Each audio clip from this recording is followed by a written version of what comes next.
we forgive ourselves and each other. We begin again in love. What powerful words.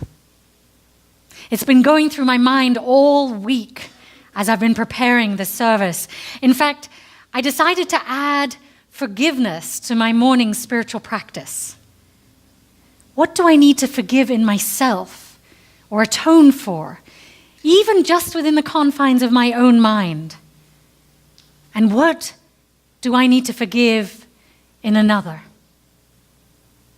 Have I been thoughtless, or was I too impatient? Did I work out my stress on my husband or my son? Did I respond to an email too quickly without thinking? Or what have I done in the past 24 hours that I wish I'd done differently, that I need to forgive myself for? And then I've reflected on whom I need to forgive. To whom do I need to show compassion and understanding for being a flawed human, just like I am? Has someone upset or disappointed me? Has someone been unkind, critical, or harsh, or maybe even just unthinking as they've said something that hurt me? When I feel triggered by another's actions, I usually know that that's my opportunity to forgive and feel empathy. And then we begin again in love. After spending time reflecting on forgiveness, I found myself able to start my day in a new way.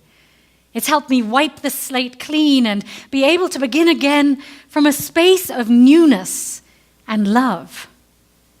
It's actually been transformative. I've been able to recognize my own imperfections and failings, as well as those of others, as a normal part of life. And I found greater compassion for myself and for others. But it's been a little bit more difficult in the places where I feel challenged to forgive. I'm struggling with forgiving the attempt to take health care away from millions, or forgiving how immigrants are treated, mistreated, or forgiving those who write laws that remove the human rights of our LGBTQ folks, or forgiving those who may lead us rashly into nuclear war, or indeed forgiving those who create and continue the wars we're already embroiled in around the world. I find it hard to forgive those who act cruelly or with hate, or those who commit acts of terror or bigotry. Forgiveness is a thorny, complex topic. There are heinous acts and atrocities that would seem impossible or even wrong to forgive. Those who commit genocide, terrorism, mass murders, torture, and sexual violence, among others. Perhaps in those circumstances it's justified to feel a holy or righteous anger like the Old Testament God did. And yet I remember the incredible declarations of forgiveness after horrific incidents like the murderous shootings in the Amish schoolhouse or the Charleston church. Amish people and African Methodists forgave these murderers because of their deep conviction in their religious teachings. They saw forgiveness as God's command to them, even in the most painful and outrageous of circumstances. It's hard, if not impossible, to fathom this.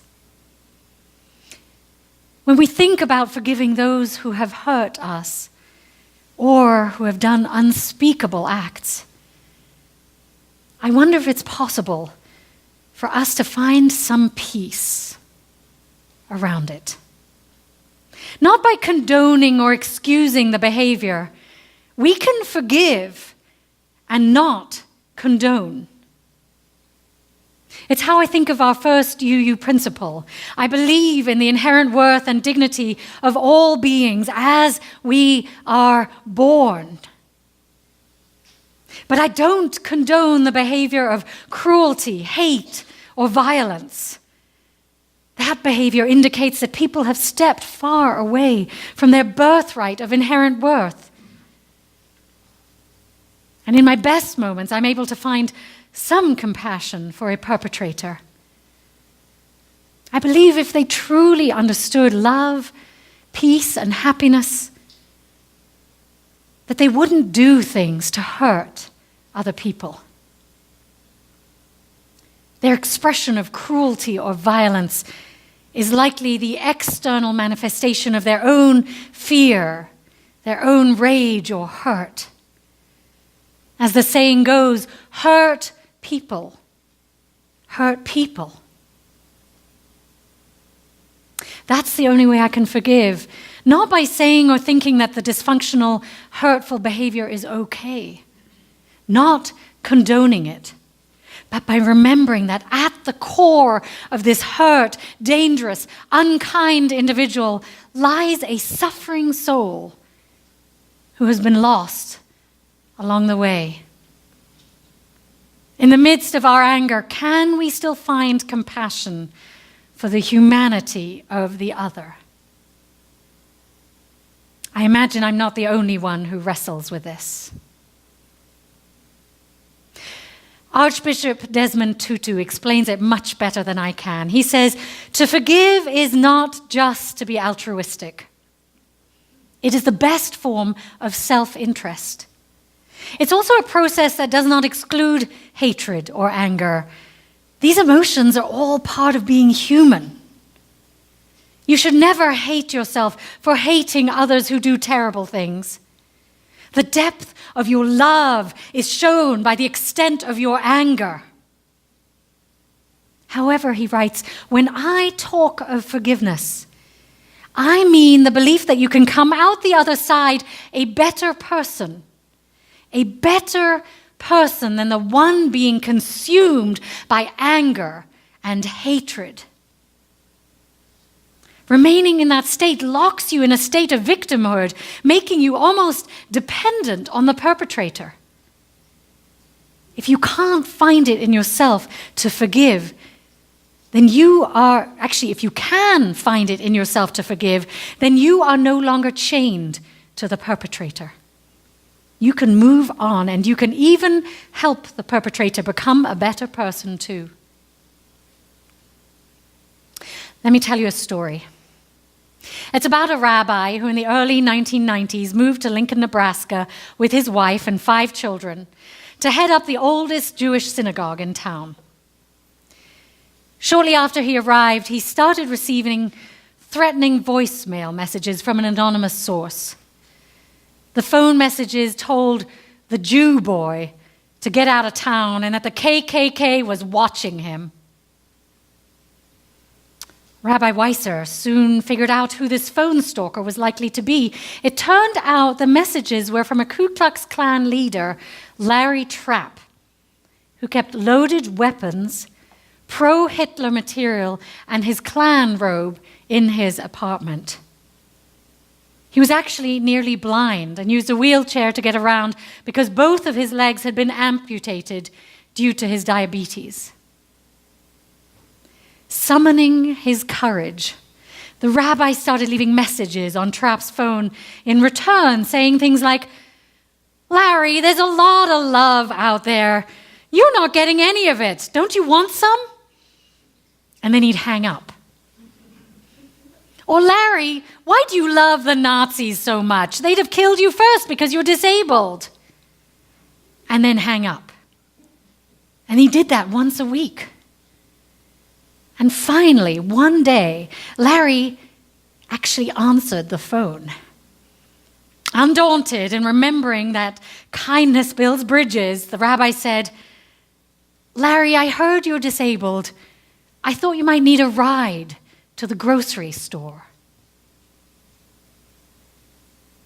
There was silence at the other end and eventually a dial tone indicating a hang-up. But a few evenings later, Rabbi Weiser received a phone call from a sheepish Larry saying an astonishing thing. He simply said, "I want to get out of what I'm doing, and I don't know how." The rabbi was possibly as stunned as he was pleased to hear that. Seeing Larry as a broken human being who had lost his way, the rabbi and his wife went over to his house, and they talked for many hours that day.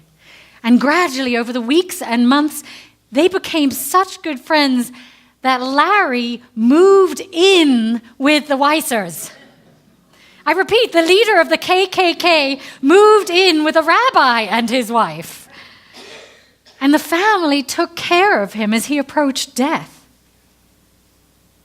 Now, during this time, Larry renounced the Klan, apologized, and tried to make amends to many of those he'd threatened during his lifetime. And he even converted to Judaism and became a member of Weiser's congregation. I know, incredible, right? Beneath this hardened, cruel, wounded man's exterior was a man looking for belonging, connection, and forgiveness. He was looking for forgiveness so he could be free. Now, what amazed me most about this story was that Rabbi Weiser never let fear get the better of him, nor did he condemn Trapp. On the contrary, the rabbi found courage, used humor, and even kindness and love with a man who hated him. And it worked. His approach eventually broke down the leader of the KKK. The rabbi's forgiveness transformed his enemy. Not by holding on to his justified and righteous anger, but by reaching out to him with humor and love. It was the rabbi's belief in the essential goodness within all of us that transformed this relationship. What a story, right? The poet William Wordsworth Longfellow wrote, "If we could read the secret history of our enemies, we should see sorrow and suffering enough to disarm all hostility." This past Wednesday, September 20th, Jewish people began celebrating their new year, Rosh Hashanah. The days between Rosh Hashanah and Yom Kippur, the Day of Atonement, which takes place on September 29th and 30th, are intended to be a time of reflection, prayer, and review of the previous year. Jewish people are encouraged to ask forgiveness directly from those people whom they have wronged during the prior year. Unlike Christianity, God alone cannot forgive them. There needs to be human-to-human atonement. Rabbi Jonathan Sacks describes it in the following way: It is not that God forgives while human beings do not. To the contrary, we believe that just as only God can forgive sins against God, so only human beings can forgive sins against human beings. Yom Kippur itself is a day of fasting and prayer, asking God forgiveness for transgressions towards God. Similarly, in Islam, there are two kinds of forgiveness: Allah's forgiveness and human forgiveness.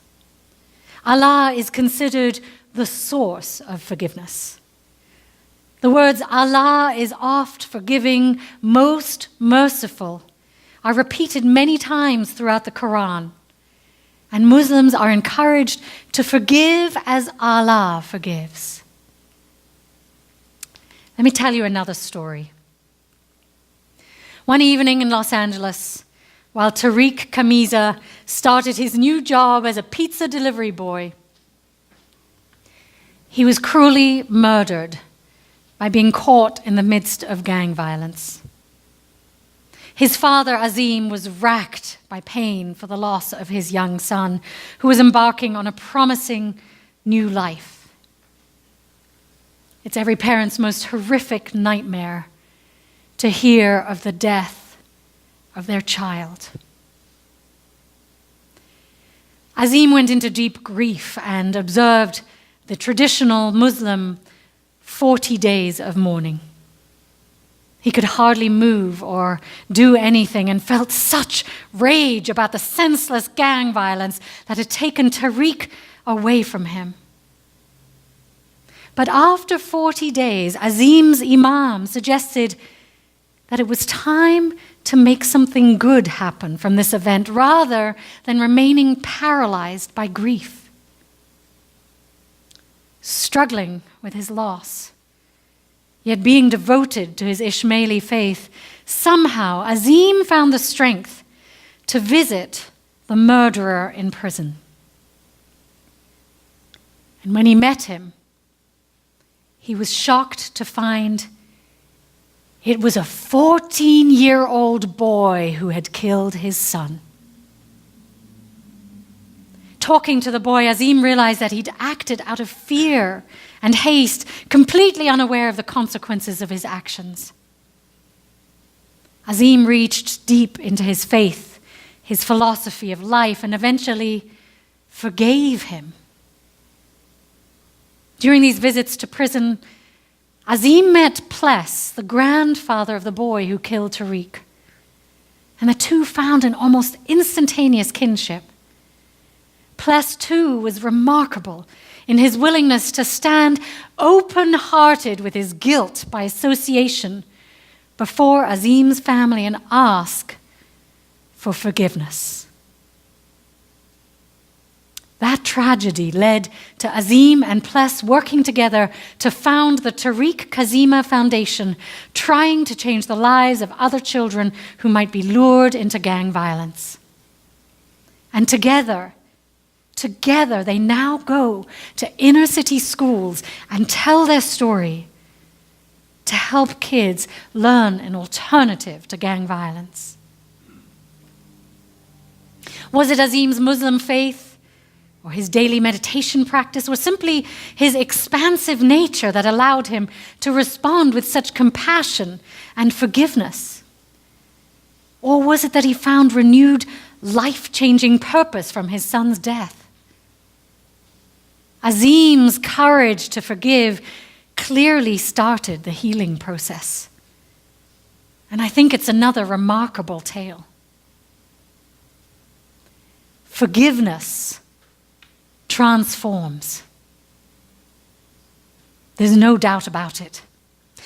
It's a way of bringing more peace and love into this world and into our hearts. Jesus spoke about forgiveness repeatedly. He instructed followers to love your enemies, do good to those who hate you, bless those who curse you, and pray for those who mistreat you. Even dying on the cross, Jesus asked God to forgive them, for they know not what they do. But while Abrahamic religions approach forgiveness from a moral and idealistic perspective, Eastern religions take a distinctly more psychological view of its benefits. The Buddha is supposed to have said, "You will not be punished for your anger. You will be punished by your anger." Forgiveness is seen as a tool for living a more contented, peaceful life, not consumed by anger and resentment. Lama Surya Das says, forgiveness means letting go of a hope for a better past. Letting go of the hope for a better past because we can never change the past. Forgiveness is also a key value in humanist and atheist circles. It encourages us to recognize the humanity in everyone and to restore a sense of peace within ourselves. Author and philosopher Jonathan Lockwood Hui writes, "Forgive others not because they deserve forgiveness, but because you deserve peace." Stanford professor Fred Luskin has 2 decades worth of research on the transformative power of forgiveness and its healing impact on our health. Author of several books on forgiveness, as well as leader of the Stanford University Forgiveness Project, Luskin has a 9-step path to forgiveness, and I encourage you to look it up on his website. But the key components involve recognizing that your primary distress is coming from the hurt feelings, thoughts, and physical upset you are suffering now, not from what offended you or hurt you in the past. He says that offering forgiveness to others is a heroic choice, one which we should honor ourselves for. And his research shows that the regular practice of forgiveness actually also brings about many health benefits. In fact, the world-renowned Mayo Clinic on its website recommends forgiving rather than holding on to resentments, anger, or the desire for revenge. Yes, the Mayo Clinic is even getting into theology now and says that forgiveness can lead to healthier relationships, less anxiety, lowered stress and blood pressure, reduced rates of depression, a stronger immune system, and improved heart health. Sounds worth trying, doesn't it? All those practices, all those benefits seem to make forgiveness a worthy practice, don't you think? Don't you think? So I wonder,